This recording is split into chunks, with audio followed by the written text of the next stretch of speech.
गुरु रूपी साध संगत के चरणों में प्रणाम।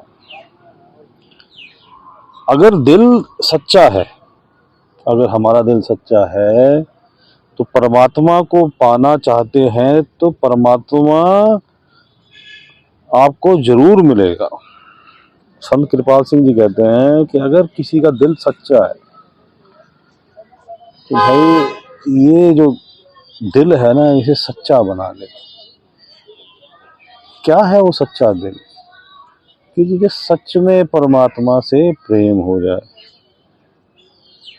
तू परमात्मा से संसार की इच्छाएं लेके मत बैठ जा, सौदा करने मत बैठ। हम क्या करते हैं, मंदिर, मस्जिद, गुरुद्वारे, गिरजाघर और भी धार्मिक स्थल, अपने घरों में मंदिर बना रखा हो, अपने घर में कोई हमारा ग्रंथ हो पवित्र, उनके सामने खड़े हो जाते हैं और क्या कहते हैं कि हमारा ये सांसारिक दुख है ये दूर कर दो, ये हमारी सांसारिक समस्या दूर कर दो, हमें ये प्रदान कर दो, मेरी ये इच्छा प्रदान कर दो, मेरी ये इच्छा पूरी कर दो, मेरी ये इच्छा पूरी कर दो।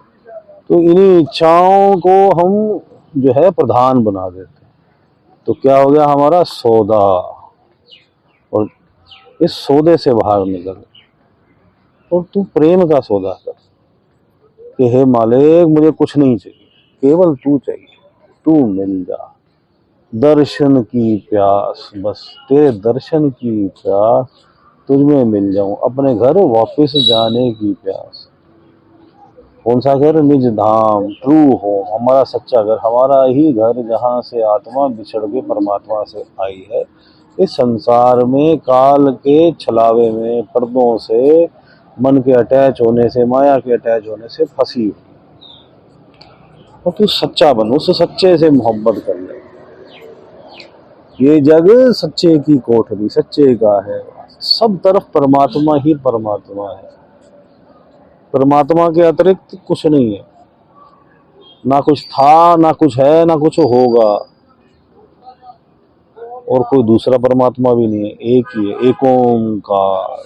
ये संसार की रचना करने वाला, पालन करने वाला और संहार करने वाला, सारा संसार ही एक है, क्योंकि सारा संसार ही परमात्मा है। ये तो काल का हमें भ्रम लगता है कि भाई हम अलग है, हम अलग है, हम अलग है। तो जब तू है ही उसका, जब कुछ ये सब कुछ उसी का है, ये शरीर भी अगर पंच तत्वों में लिया तो पंच तत्व किसके हैं? काल के। काल किसका है? परमात्मा का। तो उसी का हुआ। ये मन किसका है? मन भी काल का। तो काल किसका? परमात्मा, परमात्मा। और ये आत्मा तो है ही उसी का पार्ट। तेरा यहाँ कुछ है ही नहीं। तू इस तरह ही इच्छाओं के जगत को करते करते, इच्छा करते करते करते, मुझे ये इच्छा हो जाए, एक इच्छा पूरी करता है तो वो करोड़ों इच्छाएं पीछे लाइन लगा के बैठी हैं।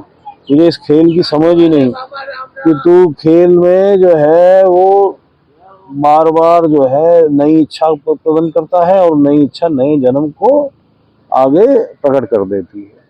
तो उसमें चला जाता, नए जन्मों की तरफ चल देता। ये इच्छा जगत ही जो है तुझे बार बार नए जन्मों में ले जा रहा है।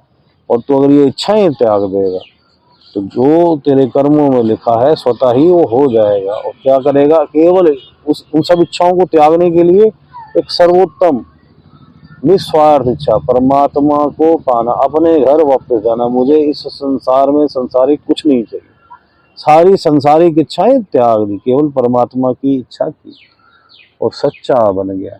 और अगर तेरा दिल सच्चा है तो दिल से परमात्मा से मोहब्बत करता है तो तू परमात्मा को जरूर मिलेगा। सभी संत ये कह गए कि तेरा दिल सच्चा है तो तू परमात्मा से जरूर मिलेगा। बस तू अपने आप को सच्चा कर ले, तू परमात्मा को विनती कर ले कि तुझे सच्चा बना दे, क्योंकि उसकी कृपा से ही सब कुछ होता है। तू उस परमात्मा से विनती कर ले कि तुझे पूर्ण गुरु मिला दे। उसे सच्चे से मिलाने के लिए एक सच्चा सतगुरु मिल जाए, पूर्ण गुरु मिल जाए, कामिल मुर्शिद मिल जाए और तू उसको पा ले। केवल उसकी इच्छा, केवल पवित्र मन में कोई स्वार्थ नहीं, निस्वार्थ प्रेम। प्रेम कौन सा निस्वार्थ? ना कोई सौदा, ना कुछ, जैसे वो चलाए वैसे चल, बस उसके प्रेम में डूबा रहे, बन जा सच्चा सच्चा। हाँ, सच्चे का ही काम है भाई, नहीं तो काल पटक पटक के मारता रहेगा और तुझे जो है बार बार नए नए जन्म लेने पड़ेंगे, दुख तकलीफें झेलनी पड़ेगी। ना जाने किस प्रकार के पीड़ादायक जन्म है।